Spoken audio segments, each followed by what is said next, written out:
Kita mulai nggih Bapak Ibu. Selamat sore, salam sejahtera untuk kita semua. Selamat sore. Iya. Sore. Iya. Suara saya terdengar mboten nggih? Aman, Bu Diana. Nggih. Sore ini kita bertemu lagi di jadwal IHT kita, di jadwal sinkronus kita, melanjutkan pembahasan yang sudah disampaikan oleh Bu Neti kemarin pagi. Nah, sekarang kita akan membahas tentang, kemarin kan sudah dibahas tentang ini nggih, kerangka, tentang apa itu profil pelajar. Nah, kita hari ini melanjutkan tentang kerangka kurikulum. Nah, sebelum itu, mari kita mulai kegiatan kita dengan berdoa. Setelah itu nanti saya punya permainan agar kita nggak ngantuk sore-sore. Ya, Bapak Ibu ya, Ibu ya. Oke. Sebelumnya kita berdoa dulu sesuai agama dan kepercayaan masing-masing. Berdoa disilahkan.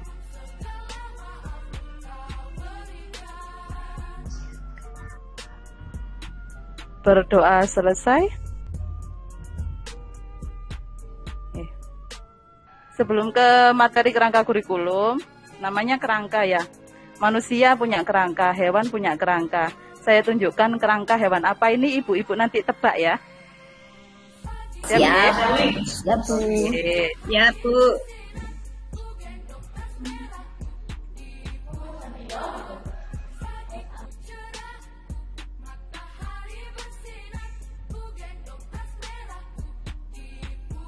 Kelihatan layarnya? Kelihatan. Oke. Coba yang bisa langsung sebutkan nama nggih, karena saya tidak bisa melihat ibu-ibu. Ini kira-kira potongan dari kerangka tubuhnya hewan apa? Kupu-kupu. Kupu-kupu. Ayo. Kupu-kupu. Ada yang punya jawaban lain? Kupu-kupu itu. Kupu-kupu nggih, yakin ya? Nah, nanti apakah semua siswa akan punya pemikiran sama kalau kita lagi ngajar? Kita buktikan ya. Kadangkala apa yang dipersepsikan siswa bisa beda dengan apa yang sebenarnya. Ternyata ini adalah gambar dari gajah. Kuping gajah. Ya. Nah, ternyata salah. Ya, saya punya lagi. Coba tebak ini gambar apa? Potongan dari kerangka tubuh hewan apa? Buaya. Krokodil, buaya ya. Ternyata apa? Ternyata ini kata ya. Satu kali lagi. Ini bebek. Bebek Apa? boleh lah. Bebek ya. Iya, katanya anak abad 21 itu harus kritis. Gambar 1, gambar 2 sudah dibodohi sama gambar. Ini kira-kira pasti dibodohi apa enggak ya? Ini kita Jelas dibodohi ini kayaknya. Bebek-bebekan ini. Ternyata ini gambarnya ini loh ibu-ibu. Loh. Dia mengalami mutasi gen. Ya, jadi bebeknya kawin sama kuda, jadinya bebek berkuda. Gitu ya. Bebek berkuda. Nah, iya. Terakhir ini kira-kira hewan apa? Gak mau jawab saya. Batman lagi ini. Ajar Pancasila itu enggak boleh putus asa, harus berani mencoba. Apa ini kira-kira? Gurita. Itu lihat kan matanya itu. Gorila apa gurita?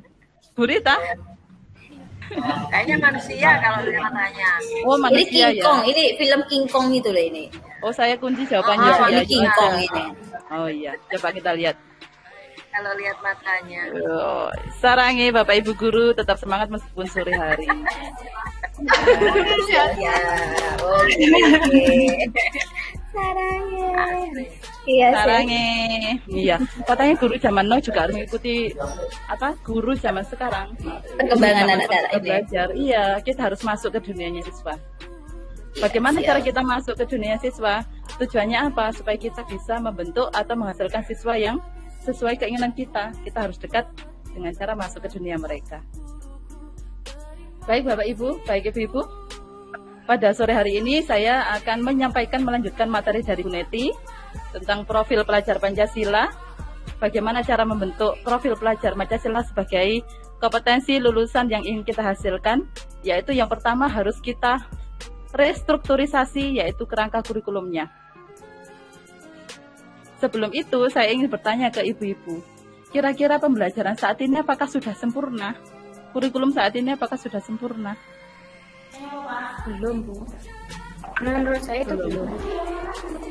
Belum. Apa? Salah satu kelemahannya bisa kita sharing apa salah satunya? Yang dirasakan ibu-ibu. Berpusat pada guru, Bu, Mas Dian. Jadi kreativitas anak masih kurang kita eksplor. Oh gitu ya, masih berpusat pada guru. Harapannya gimana Bu Yoni ke depan ini? Harapannya pembelajaran ke depan sesuai tujuan pendidikan ya, Bu. Apa itu? Tujuan pendidikan yang menciptakan pelajar yang profil pelajar Pancasila gitu ya, Bu ya. Ya salah satunya di dalamnya ada mandiri kreatif. Jadi anak memang dituntut untuk aktif di dalam pembelajaran untuk meningkatkan kemandirian, kreativitas seperti itu. Iya, betul sekali. Ada yang tambahan? Belum ada ya? Maka dari itu, kalau kita punya harapan itu, maka sekolah pun harus mendukung harapan kita. Ya. Lalu untuk mencapai tujuan itu, untuk memperbaiki proses dan kualitas pembelajaran dari kurikulum saat ini, apa kerangka kurikulum yang diharapkan terjadi pembaharuan saat ini? Yaitu kita ingin kurikulum kita ini bisa membentuk pembelajaran dengan paradigma baru, yaitu yang dapat disesuaikan untuk mencapai profil pelajar Pancasila seperti yang diharapkan oleh Mas Menteri ya Ibu. Selain itu kita harapkan, apalagi kita pengajar di SMK, kita harapkan anak-anak itu memiliki kompetensi 8 TTI ya, yang kemarin sudah disampaikan oleh Bu Yoni dan Bu Neti. Nah, kalau profil pelajar Pancasila apa saja? Antara lain mereka beriman, mandiri, bernalar kritis, memiliki kebinekaan global, saling menghargai perbedaan, bergotong royong, dan kreatif. Apakah ini hanya slogan? Tidak boleh.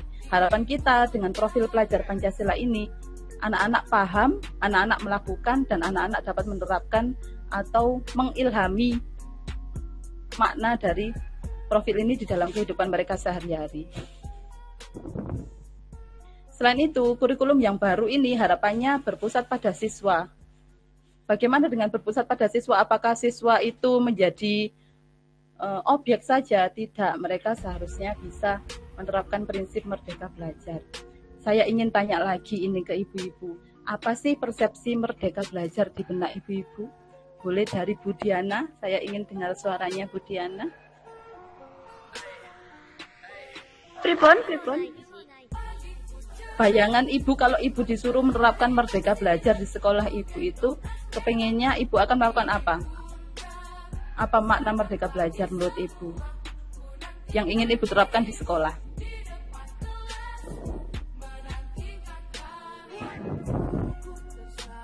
Atau saya ke Bu Yayu dulu. Terus pun Bu Yayu, merdeka belajar yang ingin ibu terapkan di sekolah ibu itu seperti apa harapannya? Atau yang sudah dilakukan mungkin?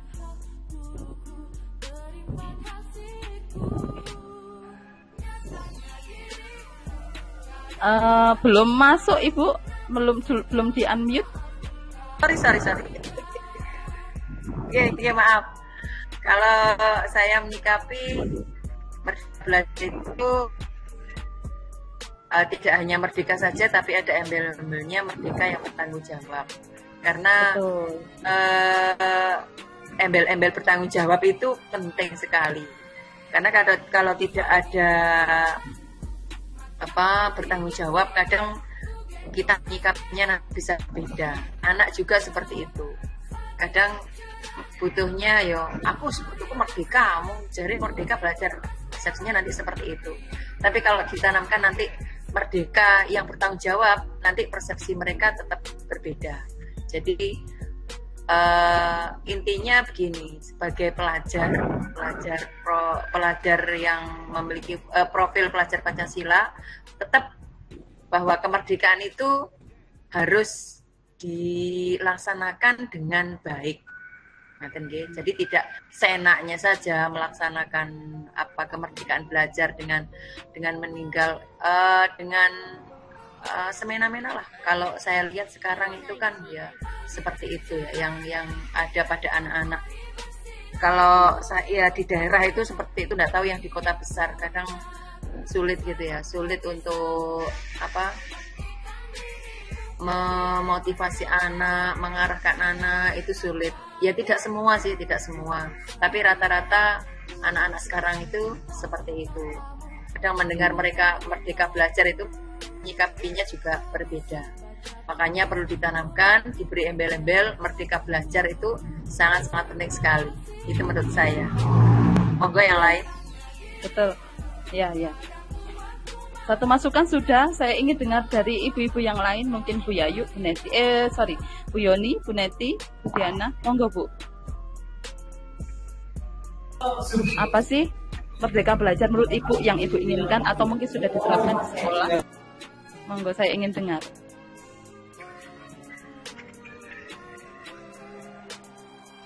Bu Yoni, monggo.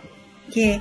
Pada dasarnya setuju dengan yang diutarakan oleh Bu Yayu tadi, Bu, bahwa memang benar merdeka belajar harus digarisbawahi, harus bertanggung jawab, gitu, betul. Oke. Tetapi di dalamnya kebertanggungjawaban siswa itu harus kita ada arahan dari kita. Artinya anak boleh ini dan ini yang tidak boleh, begitu Ibu. Jadi tetap ada konsep dari kita, cuman mereka diberi kebebasan dengan cara mereka, dengan kemampuan mereka, dengan kualitas mereka untuk berkreativitas dan sebagainya, tapi kita masih memberikan rule-rule-nya sebagai bentuk pertanggungjawabannya, begitu. Terima kasih. Luar biasa Bu Yoni, Bu Yayu. Bagaimana dengan Bu Neti? Apa sih merdeka belajar di persepsi Ibu? Iya, mungkin juga sudah diberikan pada siswanya. Iya, monggo. Iya, saya setuju dengan Bu Yayu dan Bu Yoni, nggih. Jadi biasanya kan anak-anak mendengar merdeka belajar, wah merdeka belajar iso raiso kan gitu. Jadi yang pertama itu kita harus menekankan ke siswa itu kalau di sini merdeka belajar itu bukan belajar sakarepmu, maksudnya itu boleh belajar boleh enggak ya. Jadi benar di sini adalah merdeka belajar itu diberi tanggung jawab. Siswa itu diberi tanggung jawab. Setelah siswa disesuaikan dengan yang kalau pembelajaran yang merdeka itu kan disesuaikan dengan karakter siswa, gitu. Jadi kalau siswa sudah diberikan apa yang mereka mau, ya udah kalian harus tanggung jawab dengan harus konsekuensi dengan apa yang kalian mau itu. Nah, jadi bukan merdeka belajar iso seperti itu. Mungkin seperti itu ya Bu Yon. Betul. Terima kasih Bu Neti. Ada tambahan dari Bu Diana? Mboten Bu, saya setuju dengan yang disampaikan Ibu. Ya. Pendapatnya sudah benar Bu. Oke. Luar biasa sekali. Benar sekali. Kira-kira kalau prinsip merdeka belajar itu kita lihat dari profil pelajar Pancasila itu masuk yang mana? Kemerdekaan belajar, benar ya Bapak Ibu, bahwa merdeka belajar bukan berarti merdeka lepas tanpa aturan, bukan berarti mereka melupakan kewajiban mereka untuk mendapatkan hak mereka. Tidak, tetap harus terukur karena anak-anak SMA meskipun secara kognitif itu mereka sudah dianggap andragogi awal, orang dewasa awal, tapi mereka belum bisa sepenuhnya bertanggung jawab pada perbuatan mereka, sehingga controlling dari guru maupun orang tua itu tetap sangat diperlukan. Jadi, tapi bukan berarti kita mengekang dan harus begini, harus begitu dengan menekan kreativitas mereka ya. Nah, kira-kira keleluasaan yang bertanggung jawab tadi kalau di profil Pancasila ini masuk yang mana Ibu-ibu? Menurut Ibu-ibu ya, monggo. Bu Hani, ternyata iya ya Bu ya. Dari keenam elemen ini, 5 itu merdeka belajarnya. 1 beriman bertakwa kepada Tuhan yang Maha Esa dan berakhlak mulia, itu bentuk pertanggungjawabannya. Memang seperti itu ternyata. Luar biasa. Betul. Keren. Iya, itu tadi yang saya harapkan dari Ibu-ibu. Termasuk pertanyaan-pertanyaan guided saya ini tadi juga usaha saya untuk memerdekakan kreativitas ibu, pemikiran ibu-ibu dan analogi ibu-ibu mau kemana arahnya, dan semuanya benar, tidak ada salah ataupun benar, kita sama-sama belajar. Oke. Jadi materi kita hari ini harapannya setelah kita mempelajari materi ini, kita bisa menerapkan apa pemahaman yang ibu peroleh dari kerangka kurikulum untuk mengembangkan sekolah pusat keunggulan ibu-ibu masing-masing di daerah masing-masing, ya, dengan prinsip bahwa ini harus berpusat pada siswa. Apa kerangka kurikulum, apa kerangka dasar kurikulum operasional yang akan kita kembangkan? Intinya bahwa perbedaan kurikulum sekarang dengan yang dulu. Kurikulum sekarang itu bersifat lebih dinamis. Kurikulum itu apakah harus sama? Apakah memang harus selalu berubah? Ada orang bilang ganti menteri, ganti presiden, ganti kurikulum. Seyogyanya itu mungkin bahasa politis, tapi satu sisi itu memang perlu. Karena kurikulum itu dunia ini berkembang. Maka kurikulum harus terus berkembang untuk beradaptasi dengan dunia. Karena kita hidup di dunia kita saat ini. Salah satu upaya untuk pembaharuan pembelajaran adalah dengan mengatur pembagian kewenangan antar pemerintah pusat dengan satuan pendidikan dalam hal pengelolaan pembelajaran. Ini sudah Ibu dapatkan dari pemateri sebelumnya juga ya, bahwa ada pemisahan atau pembagian kewenangan. Kira-kira, ini saya lemparkan, kita sharing lagi.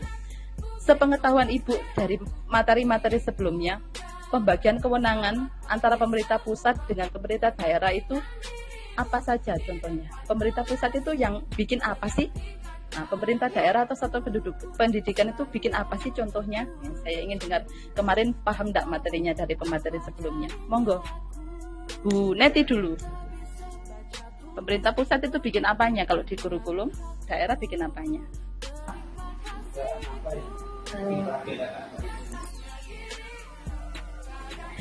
Iya, pembagian kewenangan pemerintah pusat dan pemerintah daerah gitu. Kalau pemerintah pusat kemarin itu menurut saya memberikan apa ya, capaian tujuan pembelajaran gitu. Sedangkan kalau pemerintah daerah dan satuan pendidikan itu memfasilitasi. Jadi memfasilitasi agar tercapai tujuan pembelajaran, tujuan pendidikan itu. Terima kasih Bu Neti. Ada yang mau menambahkan atau pendapat lain? Monggo. Pemerintah pusat ini nanti di struktur kurikulum kita ini buat apa sih? Yang bikin apa sih? Apakah bikin RPP itu pemerintah pusat? Atau yang bikin modul mengajar itu pemerintah pusat? Monggo pendapatnya. Mungkin kalau pemerintah pusat itu membuat draft secara global, Bu. Jadi satuan pendidikan. Ya, kalau satuan pendidikannya kita ya dari secara garis besar itu nanti kita mengurainya sesuai dengan kebutuhan kita masing-masing gitu. Jadi intinya kalau pemerintah itu membuat acuan yang akan kita laksanakan. Kalau saya menangkap kok seperti itu. Iya betul, betul sekali jawabannya Bu Neti sama Bu Yayu. Sebetulnya ada persamaan dengan kurikulum sebelumnya, kurikulum 2013 revisi ya, bahwa KIKD itu kita dibuatkan oleh pusat, kita tinggal mengembangkan dan menerapkan. Ya. Di sini pun, tapi nanti tidak semua mata pelajaran Ibu. Saya informasikan bahwa akan ada beberapa mata pelajaran atau bidang keahlian yang dibuatkan capaian belajarnya oleh pusat sesuai dengan SKL yang diharapkan dari tujuan pendidikan nasional. Tapi akan banyak juga mata pelajaran yang tidak dibuatkan capaian belajar. Kenapa demikian? Karena setiap daerah memiliki karakteristik, sehingga nanti satuan pendidikan diharapkan bisa mengembangkan capaian pembelajarannya masing-masing. Untuk kurikulum sekarang itu yang akan dibuat oleh pusat, tetap S8 standar itu tetap akan dibuat oleh pusat. Yaitu termasuk profil 8 berapa tadi profil pelajar Pancasila itu pusat yang membuat. Turun ke kita SKL, standar isi, proses, penilaian dan 8 standar lainnya itu pusat yang akan memberikan.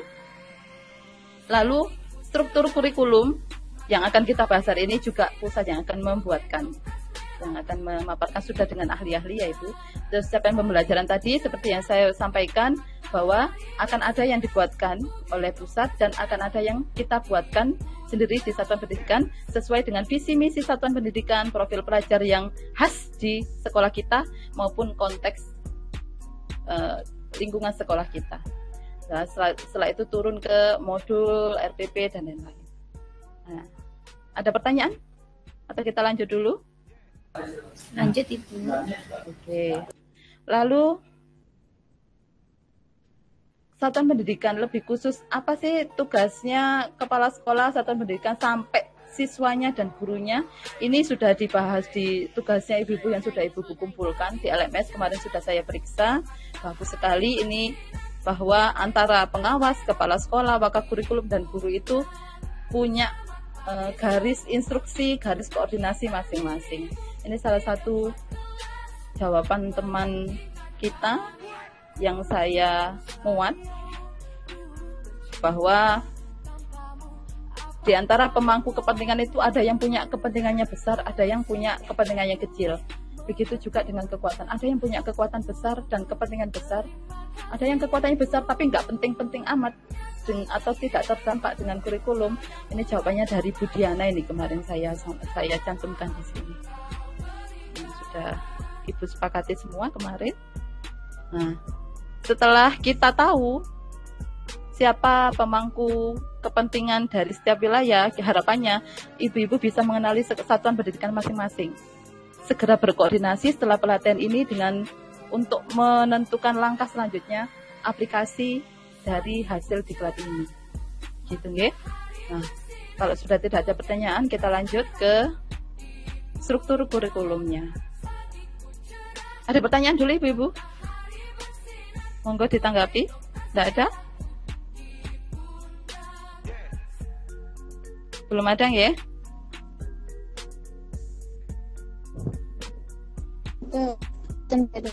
Baik, saya lanjutkan.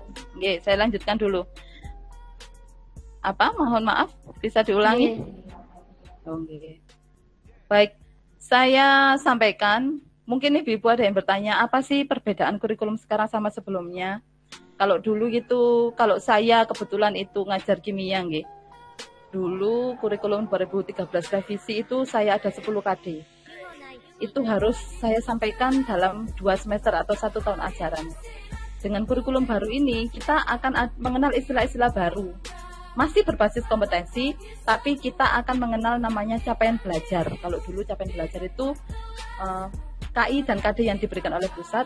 Nah, capaian belajar sekarang itu merupakan formulasi dari keduanya. Kita bahasakan lain. Kalau ibu-ibu ngajar di SMK, apa sih gunanya kita itu sinkronisasi kurikulum dengan DUDI? Ini sebetulnya tidak berarti di pelajaran kita kimia karena kita bukan pelajaran produktif tidak berdampak. Ini informasi saja ya Ibu. Ada salah satu sekolah di Jawa Timur itu sudah SMK PK 2 tahun ini. Dan terobosan yang mereka sekolah ya, tergantung kepala sekolahnya. Terobosan yang mereka berikan adalah mereka berani tidak memberikan semua KD. KD-KD yang diangkat itu hanya KD-KD yang berhubungan dan dibutuhkan siswa nanti di dunia industri. Loh Bu, mereka kan nanti kuliah, mereka kan nanti ujian nasional. Bukan sekarang sudah tidak ada ujian nasional nih di SMK. Jadi kita bisa lebih fleksibel lagi untuk mempersiapkan mereka benar-benar untuk ke dunia kerja. Nah, salah satu terobosan di kurikulum sekarang itu ada namanya fase-fase. Kalau di SMK itu fase E. Usia berapa itu? Saya lupa, Ibu bisa lihat lagi ya. Selain itu, Ibu juga harus mengajar sesuai dengan karakter profil pelajar Pancasila. Menurut ibu-ibu, Ibu kemarin kan sudah belajar tentang fase-fase. Gunanya fase ini untuk apa? Kenapa tidak kelas 1, kelas 2, kelas 3 saja seperti sebelumnya? Monggo.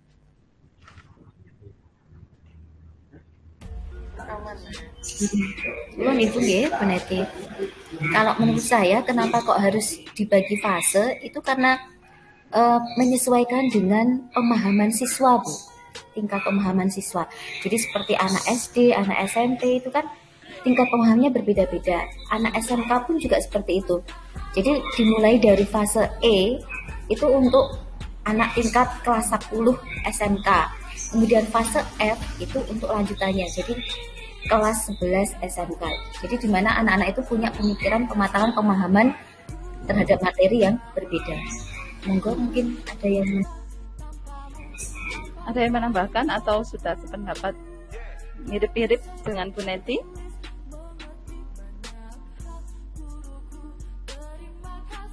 Sudah ya, sama nggih berarti nggih. Iya betul. Tapi nanti saya mau tanya sesuatu tentang penerapan fase-fase ini di sekolah Bapak Ibu di akhir meeting kita hari ini. Nah, menurut sebagai informasi saja Ibu-ibu, bahwa selain profil pelajar Pancasila yang harus kita kuatkan, kita juga tetap harus menguatkan literasi dan numerasi siswa. Kenapa literasi? Tidak memungkiri kita saja yang sekarang dapat WA banyak gitu, kita sudah di tahap jenuh atau overload informasi.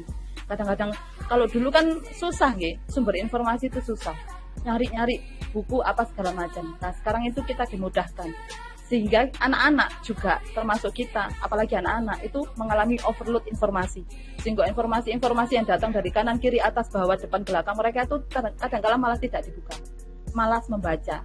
Itu tidak bisa dipungkiri. Saya saja gitu ya Bu ya. Lah kenapa penguatan numerasi itu penting? Karena mereka akan hidup di dunia nyata. Di mana tidak ada perlu matematika hitungan, tidak ada. Sehingga kita juga harus membiasakan mereka dengan numerasi, termasuk juga mengenali simbol, belok kanan, belok kiri di rambu-rambu itu juga numerasi. Oke. Nah ini informasi inti kita pada pertemuan hari ini, bahwa nanti ada beberapa jurusan yang tidak ada di spektrum baru ini Ibu. Nanti kalau di sekolah Ibu ada jurusan yang kira-kira tidak ada, maka segera merapat dengan pimpinan masing-masing dan manajemen, kira-kira itu mau melebur kemana. Nah, nanti jurusan yang ada di sekolah Ibu ini harus disesuaikan dengan spektrum yang ada di kurikulum operasional SMK Pusat Keunggulan ini Ibu. Contoh ya, misalnya di sekolah saya itu multimedia. Di struktur kurikulum yang baru ini multimedia itu tidak ada. Maka setelah kami lakukan rapat dengan pimpinan dan lain-lain segala macam langkah, maka nanti multimedia akan mendekati rumpun terdekatnya, yaitu nanti dia akan masuk di DKV. Bagaimana dengan jurusan masing-masing di Ibu-ibu? Coba saya tanya Bu Yayu, ada jurusan apa Bu di sekolah Bu Yayu, dan kira-kira ada enggak yang enggak ada di struktur kurikulum sekarang?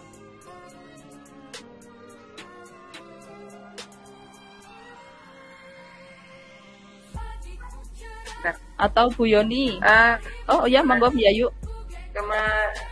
Saya nggak baca dulu lebih detailnya, cuma saya lihat yang kemarin share Pak Maksum itu ada kayaknya tata kecantikan, boga, busana hanya pindah di seni sekarang, tidak masuk di pariwisata kayaknya perpindahan. Oh iya, ini spa dan kecantikan ini ya Bu ya? G. Nah, itu masih masuk pariwisata. Masih kuliner sama kecantikan masih masuk, perhotelan masuk, UPW ini semuanya ada di tempat saya. Cuma yang tata busana itu hilang gitu loh. Tapi kemarin dilihat masuknya di seni. Oh iya betul. Tapi tetap nanti ada. Kumpul sama animasi nanti Bu. Oke. Terus bagaimana kalau dengan yang sekolahnya? Ya gimana? Ada enggak? Saya enggak lihat Bu Hani. Kenapa? TKJ itu tetap ada ya, TKJ komputer tetap ada. Ya, dia hanya berubah. Sekarang di tempat saya TKJ. Nah, TIK itu kan bidang keahliannya ya. Nanti kalau TKJ tidak ada, lah ini ada TKJ. Oh ada. Iya ada. Ya ada. Bagaimana dengan Bu Neti sama Bu Yoni sama Bu Diana? Monggo satu-satu. Apakah ada di jurusan sekolah Ibu yang melebur? Jurusan apa? Ini sama, masih ada semua saya lihat di sini. Apa saja jurusannya Bu Neti? Di sini jurusannya otomotif, itu ada teknik kendaraan ringan, teknik sepeda motor, teknik alat berat, teknik perbaikan bodi, kemudian satunya KR, TBSM, TAB, TBBO ya sudah 4 itu. Kemudian ada TKJ aman. TKJ aman. Pemesinan masih aman. Kalau Bu Yoni bagaimana sekolahnya? Apakah ada yang akan mengalami perubahan ini Bu, program keahlian? Iya Bu, yang kemarin kan di sekolah saya itu kan sekolah kesehatan gitu Hani. Iya. Itu kemarin yang bukan melebur. Kalau dulu itu kan farmasi itu farmasi klinis dan komunitas, kalau sekarang itu menjadi teknologi farmasi. Ganti nama ya Bu ya. Oke. Ini ya. Ya, Oke. Oke. Kalau SMK keunggulannya di sekolah Ibu apa yang lolos untuk SMK PK jurusannya? Yang disayangi. Iya. Oke, ini yang masuk di pekerjaan sosial Bu. Jadi ini di dalamnya ada asisten keperawatan. Kemarin kita masuk di kriteria sekolah PK ini di pegawai migran, tenaga migran Ibu. Oh, iya. Kalau di sekolah Bu Neti jurusan apa Bu yang lolos SMK PK? Di sini yang TKR Bu, sebenarnya bidangnya pemesinan dan konstruksi, tapi kemudian jurusan yang lolos itu TKR. Ya sebenarnya alat berat sih yang kita ajukan, tapi karena kompetensi sertifikasi pendidiknya itu lebih banyak di TKR, akhirnya TKR.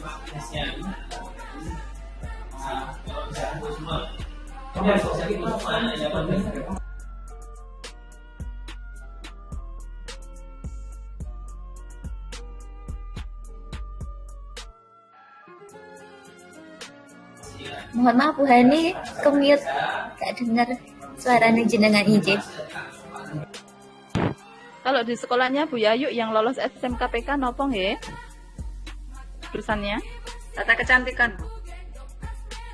tata kecantikan nggih. Oh. Kalau Bu Diana?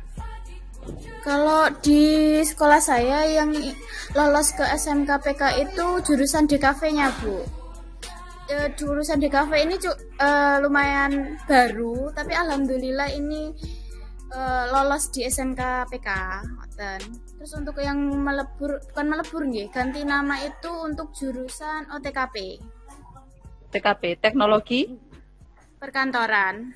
Oh, ngoten. Iya, iya, iya. Selamat dan sukses untuk Ibu. Nanti ibu-ibu ini akan jadi agen perubahan ya. Semangat ya untuk Ibu. Amin.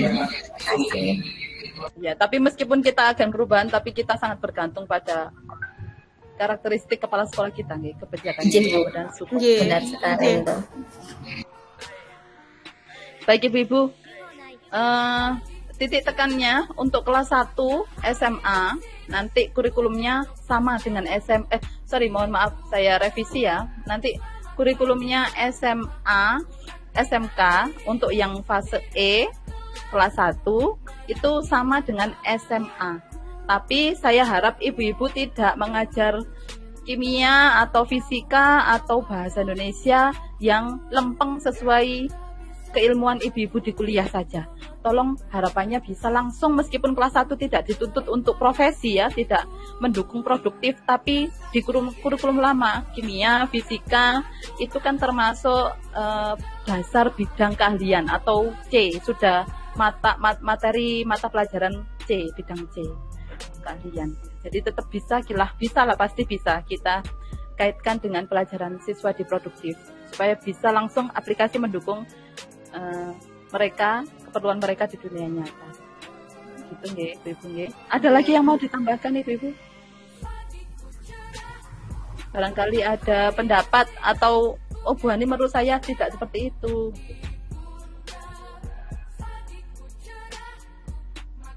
Ini nanti secara umum kalau dulu kompetensi kurikulum yang lama kita dibagi C1, mata pelajaran A, kewilayahan, mata pelajaran B, apa ya dulu ya? Umum ya, mata pelajaran C itu produktif, termasuk dasar sama produktifnya langsung. C3 dulu Bu. C1. Ya. Oh iya betul. Ini nggih. Nah, nanti kita cuma dibagi dua Ibu. Nanti mata pelajaran umum sama mata pelajaran produktif. Nah, mata pelajaran umum ini yang masuk adalah ini. Kalau Bu Diana sudah jelas di sini. Mata pelajaran umum nomor 3 bahasa Indonesia. Nah, tetapi kimia, fisika, terus IPA, kita masih belum tahu posisi kita. Apakah nanti kita masih berdiri sendiri-sendiri ataukah mata pelajaran kita akan melebur jadi satu. Andaipun kita melebur jadi satu, tetap bisa disiasati Ibu-ibu. Ada bisa pembagian CP.